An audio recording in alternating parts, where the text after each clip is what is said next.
પદ્મશ્રી શાહબુદ્દીન રાઠોડ આશીર્વાદ માનવ મંદિરની મુલાકાતે. સત્ય, પ્રેમ અને કરુણા એ જ ઈશ્વરનું અસ્તિત્વ. સુરત માનવ સેવા ટ્રસ્ટ સંચાલિત આશીર્વાદ માનવ મંદિર ધોરણ પારડી કામરેજની મુલાકાતે પધાર્યા જાણીતા પદ્મશ્રી અને સાહિત્યકાર શાહબુદ્દીન રાઠોડે આશીર્વાદ માનવ મંદિરની મુલાકાત લીધી અને આશીર્વાદ માનવ મંદિર વિશે સુંદર સંદેશ આપ્યો. ઈશ્વરની સ્વયં હાજરી એટલે સત્ય, પ્રેમ અને કરુણા. આ ત્રણ બાબતનું આચરણ હોય એટલે ઈશ્વરના અસ્તિત્વની પ્રત્યક્ષ રૂપે હાજરી. સત્ય એ જ ઈશ્વર છે તેવો હૃદયસ્પર્શી સંદેશ આપ્યો.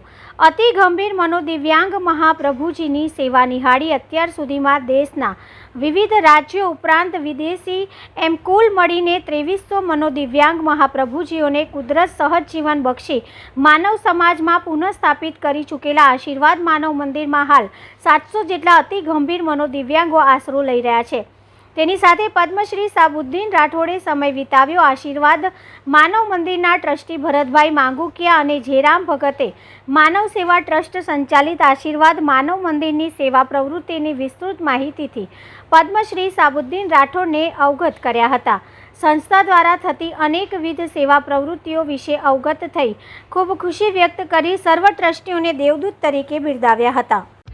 માનવ સેવા ચેરિટેબલ ટ્રસ્ટમાં આપણા શાહબુદ્દીનભાઈ રાઠોડ હાસ્ય કલાકાર, સાહિત્ય કલાકાર અને જેઓ પદ્મશ્રી એવોર્ડથી સન્માનિત કરવામાં આવ્યા છે. અને આજે માનવ સેવા ટ્રસ્ટમાં દરેક પ્રભુજીની શુભેચ્છા મુલાકાત કરી અને એ બદલ આપને સૌને આનંદની લાગણી છે. તો આપણે બે શબ્દ શાહબુદ્દીનભાઈ રાઠોડને કહેશું કે ભાઈ સંસ્થા વિશે કહેશે. હા, મનોહરભાઈ કાકડિયા જે છે ને આ સંસ્થાના ડોનર 1000 કરોડનું ડોનેશન છે. અહીં જાણ્યું અમારા અનન્ય મિત્ર છે. મિત્રના લગ્નમાં અમે ગોવા ગયેલા પરિવાર હારે હું ગયેલું અને જ્યારે સુરત આવવાનું થાય ત્યારે ઉતારો મારો. તો પછી ગોવિંદભાઈ જોડકિયા છે તારી ભોજન અમે એની હારે લીધા કવિતાની 35 વાગે અહીંયા જ જમવાનું હોય. અવજીભાઈના ત્યાં જોયેલા એટલે એમણે મને કીધું કે તમે જતા રસ્તામાં આવજો, અમને માનવ મંદિર સંસ્થાની મુલાકાત લઈને જાય.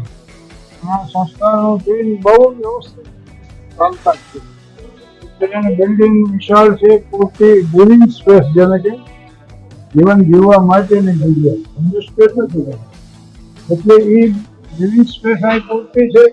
પછી એની સારવાર બહુ સારી રીતે લેવાય અને એ પાછા સાજા થઈ જાય એટલે એના પરિવારનું સુકૃત કરવામાં આવે. સેવા છે એ જ પ્રભુ છે.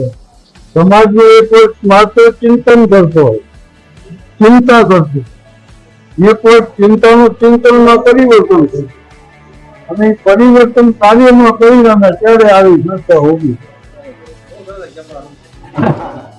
અને તો જ કામ થઈ. સત્ય, પ્રેમ અને કરુણા. સત્ય એટલે જે છે તે જોવું, પ્રેમ એટલે અપેક્ષા વગરનું સમર્પણ અને કરુણા એટલે બધાને માટે લાગે, તમામને માટે લાગણી તો જ આવા કાર્ય થાય. કરુણાનું અહીંયા વાસ્તવમાં એનો અભિવ્યક્તિ જોવા મળે આ સંસ્થા. અને જેટલા કામ કરતા હોય જે સહાયક થતા હોય એ ધન્યવાદ.